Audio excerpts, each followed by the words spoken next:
नमस्कार, आप देख रहे हैं द बिहार टॉप। मैं हूं आदेशपुरी। बात करेंगे हम बीटीएससी की, यानी कि बिहार टेक्निकल सर्विस कमीशन की। आपको बताएं कि सरकार ने इसका गठन इसलिए किया क्योंकि जो टेक्निकल सर्विसेज हैं उनका बहाली तेजी से हो पाए।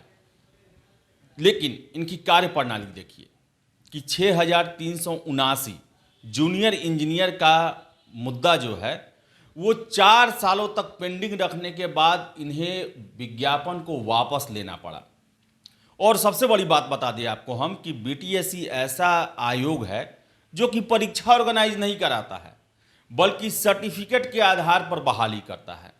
सरकार ने चूंकि परीक्षा लेने में देरी होता है, इसलिए जो टेक्निकल सर्विसेज है उसमें जल्दी बहाली हो सके उसके लिए इन्हें विशेष अधिकार दिया था कि आप डिग्री के आधार पर बहाली करें। लेकिन 4 साल में भी ये बहाली नहीं कर पाते हैं, गड़बड़ी होता है और अंततः इन्हें बहाली को वापस लेना होता है। हाई कोर्ट में कल आपको बता दें कि सरकार ने कहा कि हम अपना विज्ञापन वापस लेते हैं और नए सिरे से विज्ञापन देंगे। आप समझिए कि 4 साल छात्रों के बर्बाद होने के बाद आयोग ये काम कर रही है। विस्तार में आपको बताते हैं कल कोर्ट में क्या हुआ।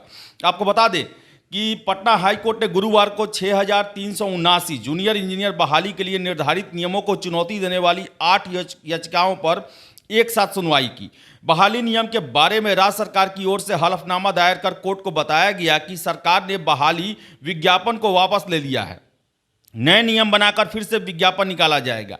न्यायमूर्ति पीवी बजंत्री और न्यायमूर्ति अरुण कुमार झा की खंडपीठ ने संजय कुमार चौहान सहित 7 अन्य की ओर से दायर अर्जी पर सुनवाई की। आवेदकों की ओर से अधिवक्ता एस सुंदरम और अधिवक्ता दीनू कुमार एवं रितिका रानी ने कोर्ट को बताया कि प्रकाशित विज्ञापन में जो शैक्षणिक योग्यता दी गई है वह कानूनन गलत है।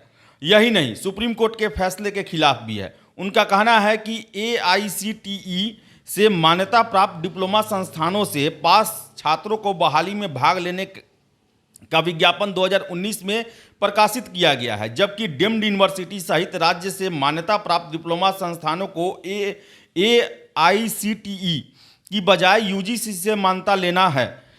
डिप्लोमा के नियम के लिए AICTE से मान्यता लेना नियमतः जरूरी नहीं है। आवेदकों की ओर से पेश दलील और सुप्रीम कोर्ट के फैसले के आलोक में राज्य सरकार ने हाई कोर्ट में हलफनामा दायर कर कोर्ट को बताया कि बहाली नियमों में फेरबदल कर नए सिरे से जूनियर इंजीनियर की बहाली के लिए विज्ञापन प्रकाशित किया जाएगा।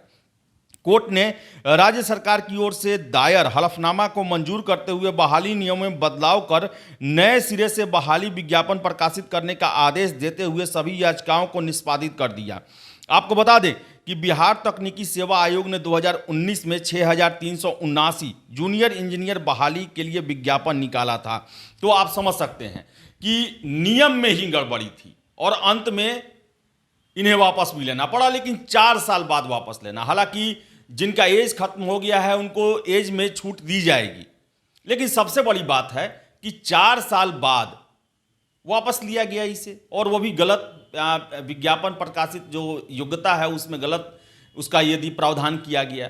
आखिर 4 साल कैसे लग गया इस आयोग को, जबकि आपको परीक्षा नहीं लेना है, PT नहीं लेना है, मेंस नहीं लेना है, इंटरव्यू नहीं करना है, आपको सिर्फ डॉक्यूमेंट्स के आधार पर बहाली करना है, फिर भी इसमें 4 साल क्यों लग गया। आपको बता दें कि जूनियर इंजीनियर की बहाली का जब रिजल्ट आया उस समय भी काफ़ी बवाल हुआ।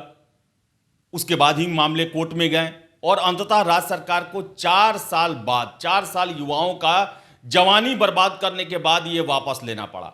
आपको बता दें कि बीटीएससी की कार्यप्रणाली हमेशा से संदेह के दायरे में रही है। छात्र हमेशा ये आरोप लगाते हैं कि इसमें नियमों को लेकर गड़बड़ी की जाती है और गलत तरीके से बहाली की जाती है, और कितने बहाली जो है वर्षों से लटके हुए हैं, जबकि सरकार ने एक अलग आयोग बनाया, परीक्षा न लेने की छूट दी कि आप डॉक्यूमेंट्स के आधार पर बहाल करें, आप योग्यता के दम पर बहाल करें, आप एक्सपीरियंस के दम पर बहाल करें। बावजूद इसके नियमों में गड़बड़ी की जा रही है और इसमें पिस रहे हैं बिहार के हजारों छात्र, जो कि लगातार आयोग के समक्ष धरना प्रदर्शन करते हैं, कोर्ट में मुकदमेबाजी करते हैं। आखिर करे क्यों नहीं? क्योंकि आपके द्वारा बनाए गए नियम गलत हैं और 4 साल लगाने के बाद आप एक्सेप्ट करते हैं कोर्ट में कि हाँ हमारा नियम गलत है और हम फिर से विज्ञापन निकालेंगे। आप समझिए कि ये लटकाने भटकाने का खेल चल रहा है। 4 साल बाद फिर से विज्ञापन निकालेंगे। आप समझिए कि फिर इसमें कितना समय लगेगा। क्या गारंटी है कि इसमें जो विज्ञापन में जो नियम, जो शर्तें, जो योग्यता रखी जाएंगी वो सटीक ही होंगी। तो सबसे पहले तो इनसे पूछना चाहिए, इनके अधिकारियों से, कि आपको जो परीक्षा लेना नहीं है, आपको योग्यता के आधार पर बहाली करनी है, तो आपने कैसे, जो मानदंड हैं, जो भर्ती के लिए मानदंड फिक्स किए गए हैं, उसके ही आपने कैसे अवहेलना कर दी। और अवहेलना करने के बाद भी आप 4 सालों तक कैसे भर्ती प्रक्रिया पर काम करते रहे।